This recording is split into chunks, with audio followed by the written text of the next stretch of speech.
इस वीडियो में हम देखेंगे कि 3c माइनस 4d का होल क्यूब हम किस तरीके से फाइंड आउट करते हैं। तो इसके लिए हम एक अलजेब्राइक आइडेंटिटी यूज़ करेंगे जो कि है a minus B whole cube is equal to a cube minus 3a square b plus 3ab square minus b cube. तो हमारे पास है 3c माइनस 4d का होल क्यूब। तो देखें a की वैल्यू जो है वो 3c है और फिर b की वैल्यू क्या है 4d है और बीच में माइनस का साइन है और ब्रैकेट के बाहर जो है वो क्यूब लगा हुआ है। तो यहाँ पे क्या होगा, हम इस a की जगह पे क्या पुट कर देंगे 3c पुट कर देंगे और इसको ब्रैकेट में लिखेंगे और बाहर क्यूब लगा देंगे। तो ये a क्यूब की जगह 3c आ गया और फिर माइनस 3। अब इस a की जगह पे भी हम 3c लिखेंगे और a के ऊपर स्क्वायर लगा हुआ है तो ब्रैकेट के बाहर स्क्वायर लगा देंगे। फिर b की जगह पे हम लिखेंगे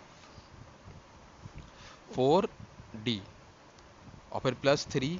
अब फिर प्लस 3 के बाद a है तो a की जगह पे हम 3c लिखेंगे और फिर इस b की जगह पे हम क्या लिखेंगे 4d का हो जाएगा स्क्वायर और फिर माइनस b क्यूब है तो b की जगह हम लिखेंगे 4d का क्यूब लिख लेंगे।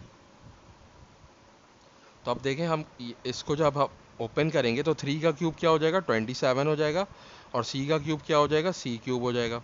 फिर माइनस 3 का स्क्वायर 9 हो जाएगा और c का स्क्वायर c स्क्वायर हो जाएगा। फिर आ जाएगा 4d फिर प्लस 3 और ब्रैकेट में 3c। अब 4d का स्क्वायर करेंगे तो 4 का स्क्वायर क्या होता है 16 होता है और d का स्क्वायर जो है वो d स्क्वायर होता है। फिर माइनस 4 का क्यूब करेंगे तो ये हो जाएगा 64 और d का क्यूब क्या हो जाएगा d क्यूब हो जाएगा। तो 27c क्यूब को तो हम वैसे ही लिख लेंगे। अब देखें यहाँ पे क्या होगा 3 9 ज़ा 27 और 27 4 ज़ा 108 और ये c स्क्वायर और d एज इट इज़ आ जाएगा और फिर प्लस 3 3 ज़ा 9 9 मल्टीप्लाई बाई 16 हो जाएगा 144 और ये c ऐसे ही आ जाएगा और d के ऊपर स्क्वायर लग जाएगा। यहाँ पे d स्क्वायर है तो ये वैसे ही आ जाएगा। फिर माइनस 64 d क्यूब। तो इस तरीके से हम अगर हमारे पास कोई भी बाइनोमियल एक्सप्रेशन है यानी कि जिसमें दो टर्म्स हैं और बीच में माइनस का साइन है और उसके ऊपर होल क्यूब लगा हुआ है तो हम इस आइडेंटिटी को यूज़ करके उसे एक्सपेंड कर सकते हैं। और ये आइडेंटिटी हमें याद रखना होता है which is a minus B the whole cube is equal to a cube minus 3a square b plus 3ab square minus b cube. अगर ये आइडेंटिटी याद होगी तो हम इसे आसानी से एक्सपेंड कर सकते हैं।